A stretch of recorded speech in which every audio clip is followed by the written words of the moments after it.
Good afternoon. Welcome everybody to another edition of Moments with MindLeaps. My name is Jesse Hawks and I am the USA Program Director for MindLeaps. And we are delighted today. We are going to be having a special guest, Matthew Westerby of the Matthew Westerby. And he is coming in with us right now. Hello, Matthew. Hi, Jesse. How are you today?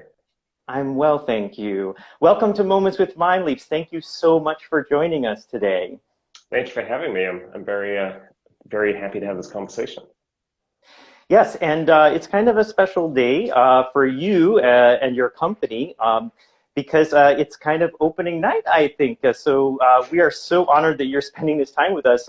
So what's happening tonight in just a few hours?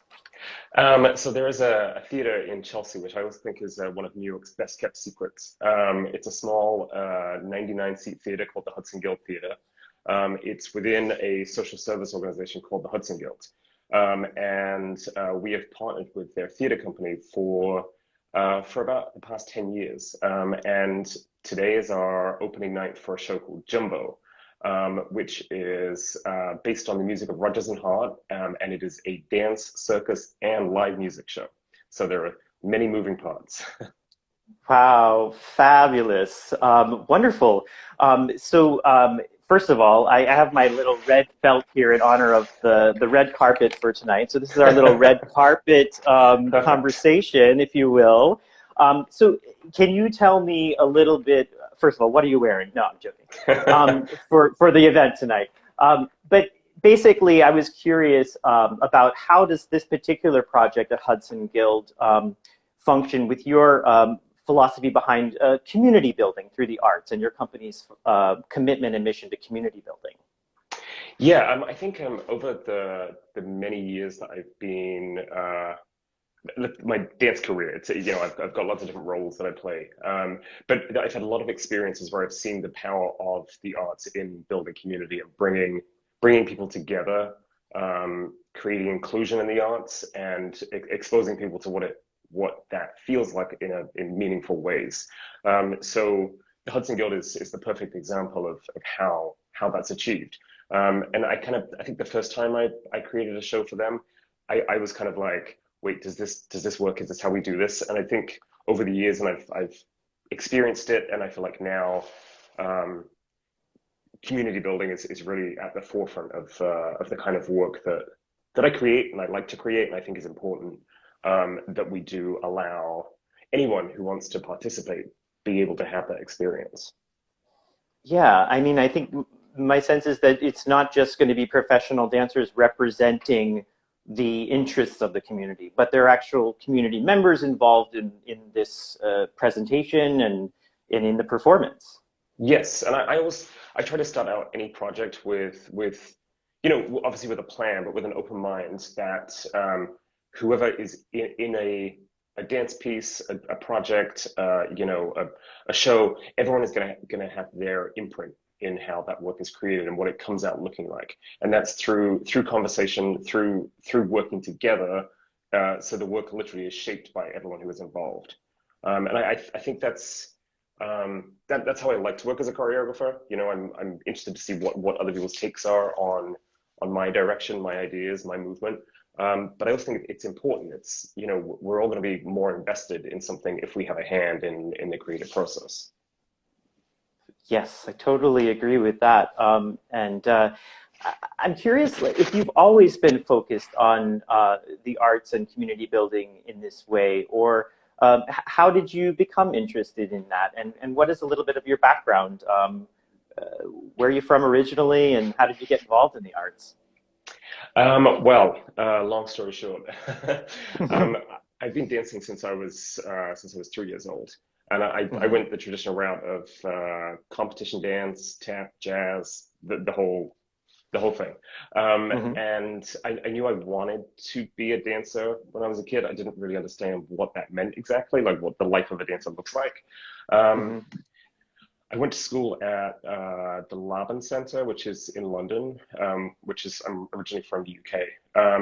And I spent a few years working there after I graduated, but then I came to the US, partly to have a dance career, partly because that's where my husband now husband, where he was living at the time.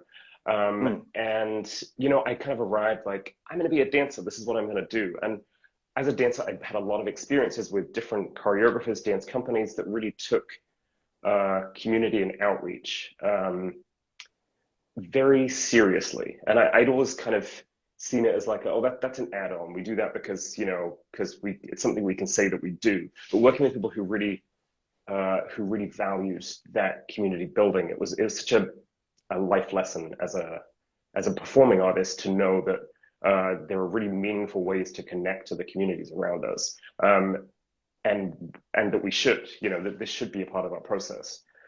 So, and I always think as professional artists, if we can't share the expertise that we have, if we can't share the experiences that we have with our communities, then why are we there making the work in the first place?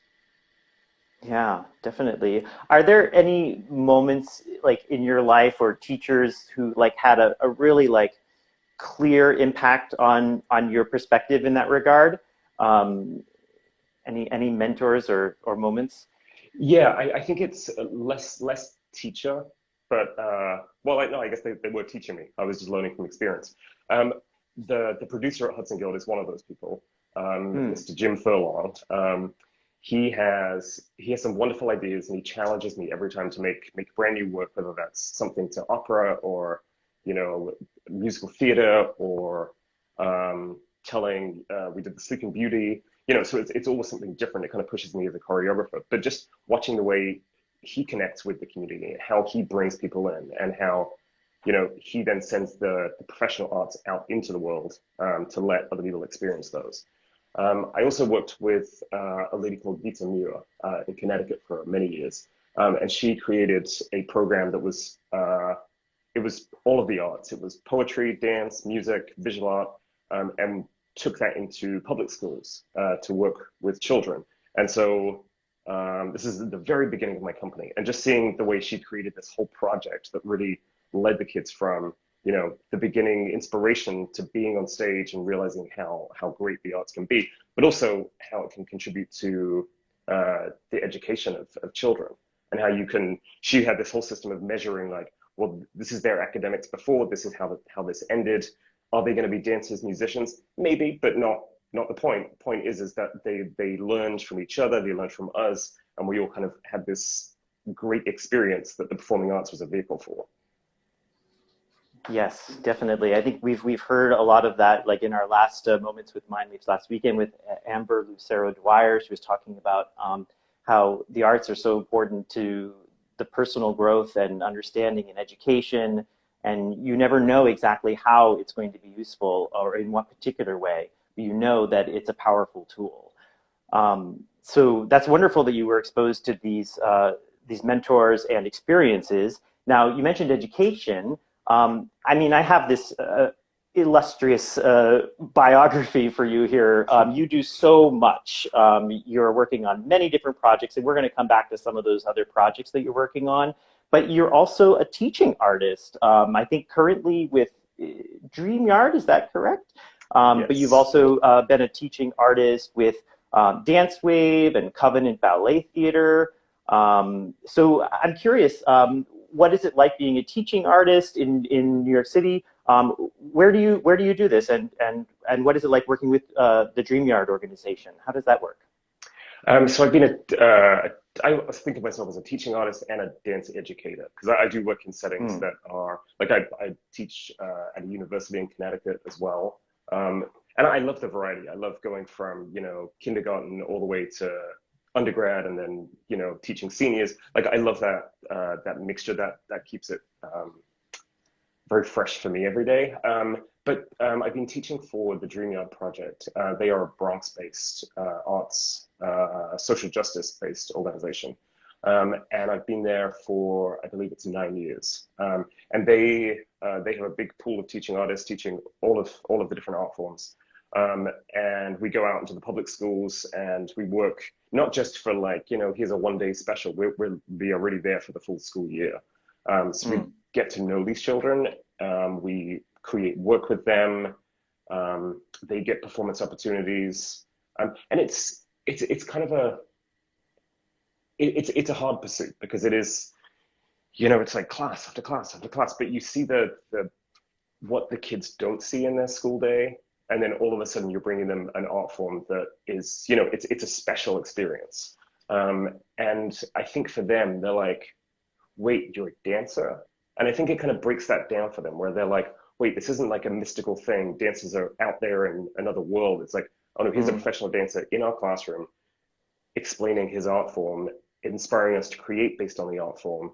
And we're building community and we're thinking about social and racial equity. And it's, it's just all these things that right now I'm teaching fourth grade, these fourth graders getting to experience these things. And you see these realizations. Oh, wait, I can try something like this too. And I can try these things out and it feels great. Fantastic. Yeah, I guess, for us in our programs as well, our programs are focused on building the social emotional learning skills of children and youth, not so much in helping them necessarily to become professional dancers, but some of the children do go on to an advanced program with us and then continue on to other programs and become dance teachers with us. But I think the idea that that you are bringing it down to a very grounded, real level and relating to all the children in the class, whether or not they want to become a dancer is irrelevant. Dance has a power. And so that's so inspiring.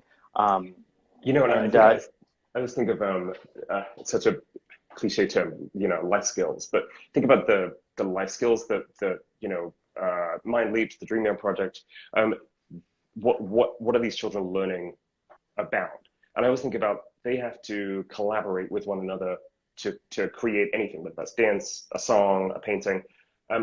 The skill of collaborating and listening to one another, giving each other feedback, compromising. It's like all these skills that as adults, we have to try really hard to make sure we do those things. But, they're figuring out that process. And so we're tapping into their social, emotional development.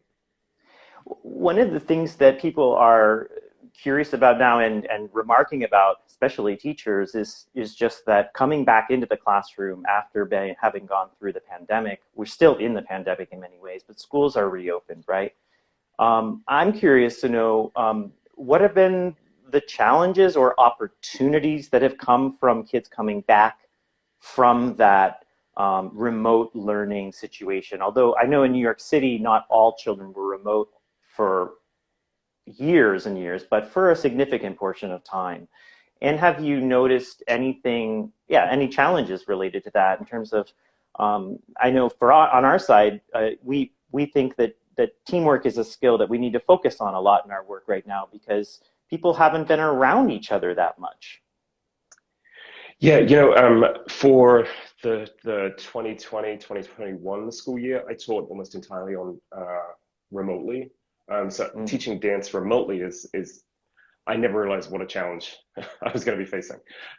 Teaching dance from the kitchen, to kids that are somewhere at home, somewhere in the classroom, but they were stuck behind their desk, couldn't move.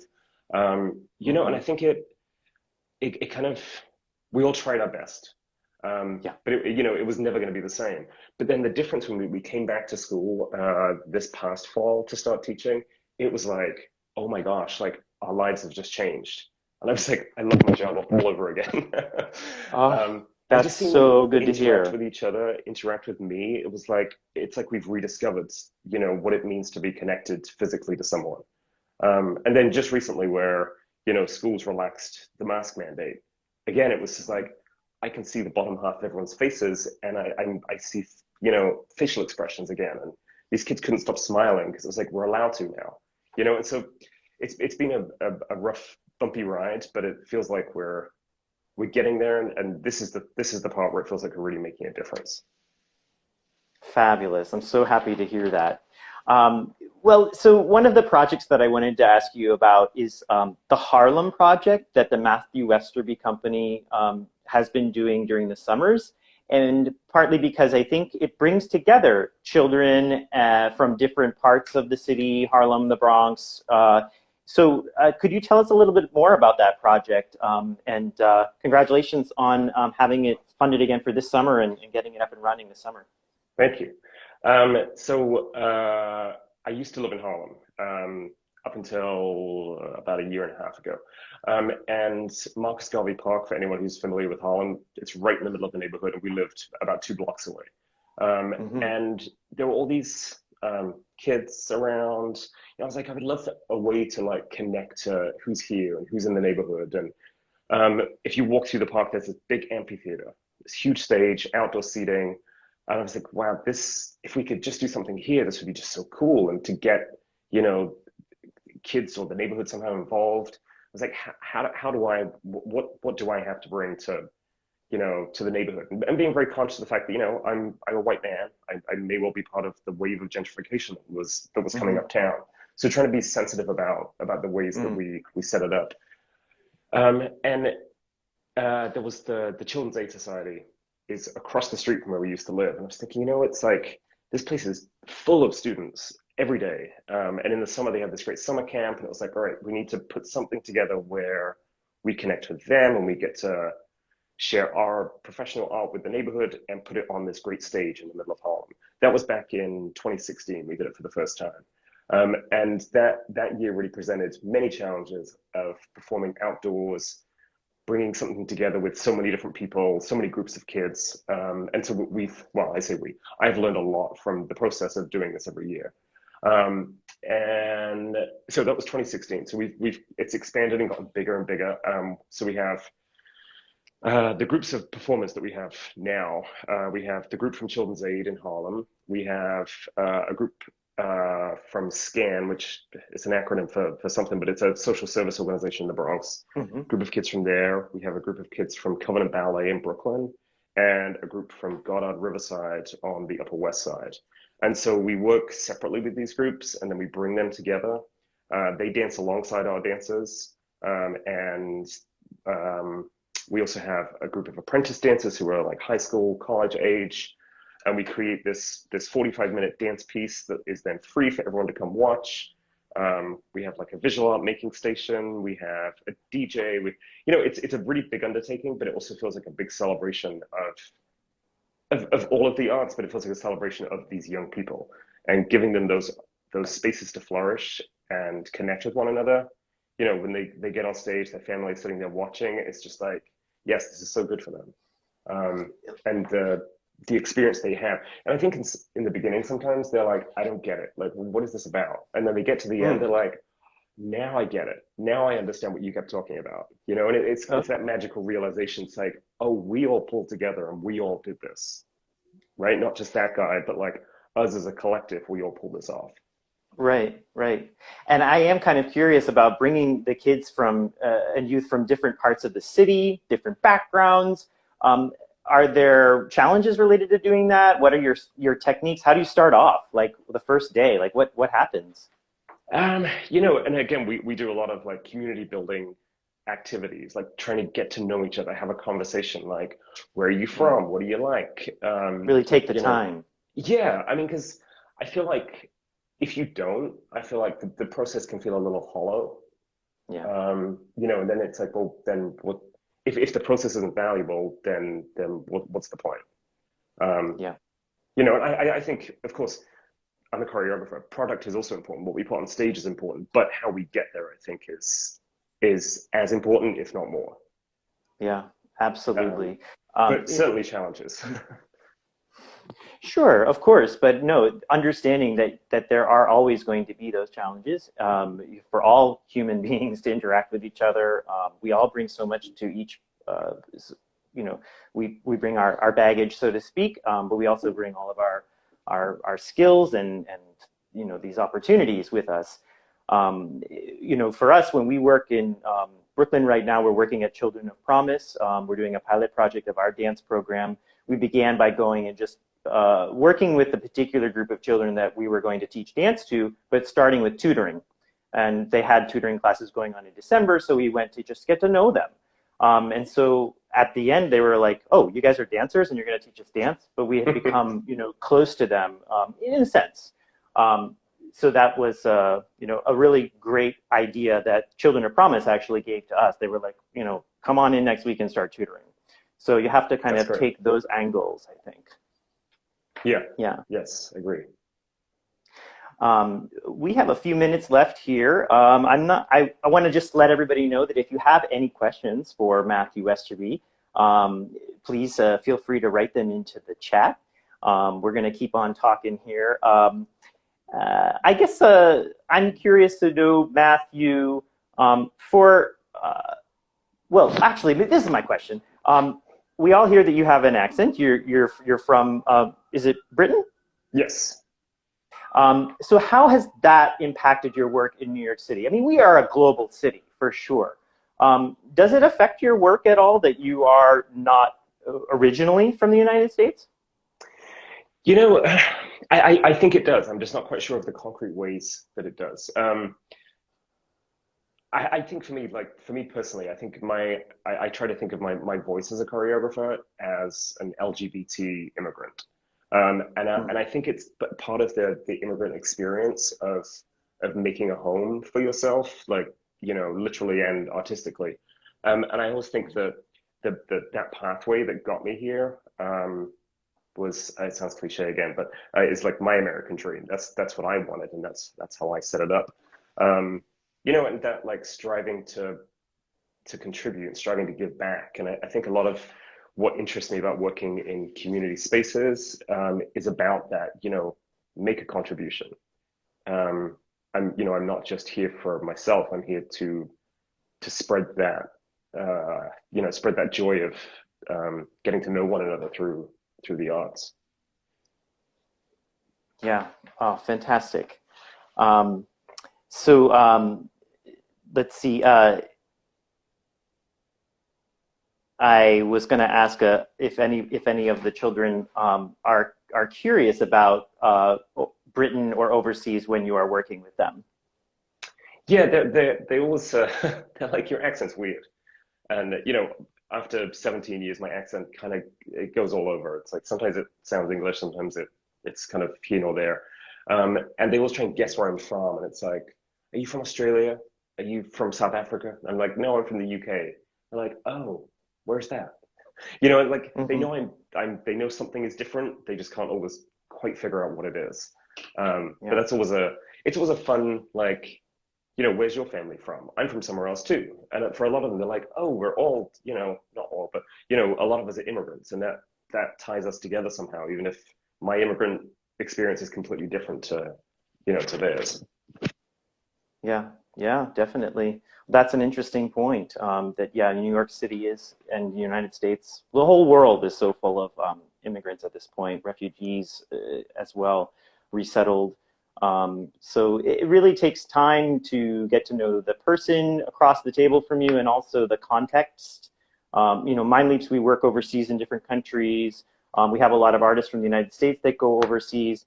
The foundation of the program there is actually the local dancers and community members that have become the staff members of MindLeaps. And so it's not like we're all foreigners teaching classes in Rwanda, for example. But when a foreigner does come in, it takes a lot of work to really, ground that work and get to know the context, and to understand both the privileges and the responsibilities of being someone who's coming from outside. And so, yeah, it takes the time to do that. And you've obviously, committed yourself, and impressed with everything that you've done here in the city to give back to the community that has provided you with a sense of home. So that's really lovely to hear. For young people who are, maybe they're in dance school, they're interested in possibly doing something related to community-based work, but they don't really know how to get started. They're thinking, oh, I'm going to, pursue a career as a professional dancer, but I really want to do some community work. What would be your advice to someone like that? I would say just go out and try and get to know the people that do the work like this, because I feel like the way I was inspired, the way I learned about outreach and community literally was by going and seeing it firsthand. Hmm.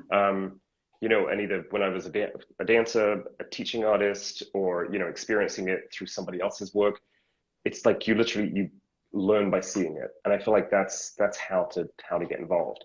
And I think a lot of dancers are like, I'm either going to be this or this. I'm going to be a dancer, or I'm going to or I'm going to focus on education.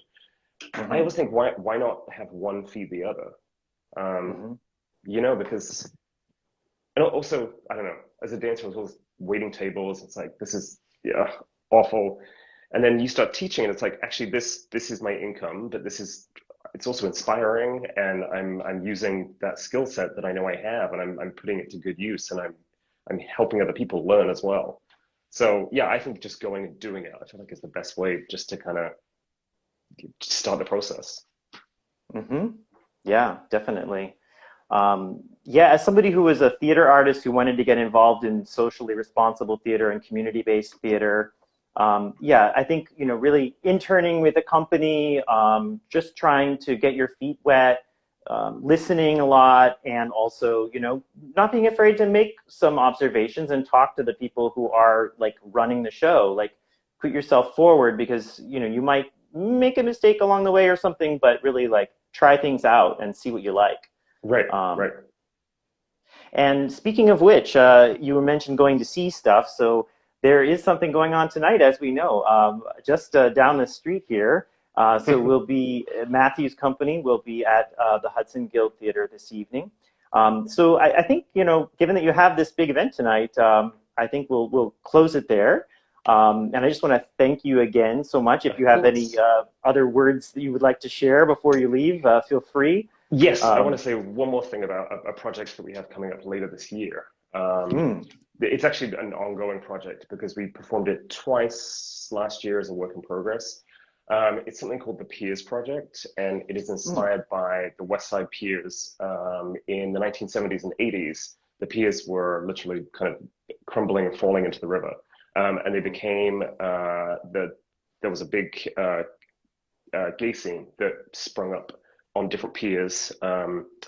And there's a lot of photo documentation of this gay scene, and it's quite racy stuff, and it was also a very dangerous place to go.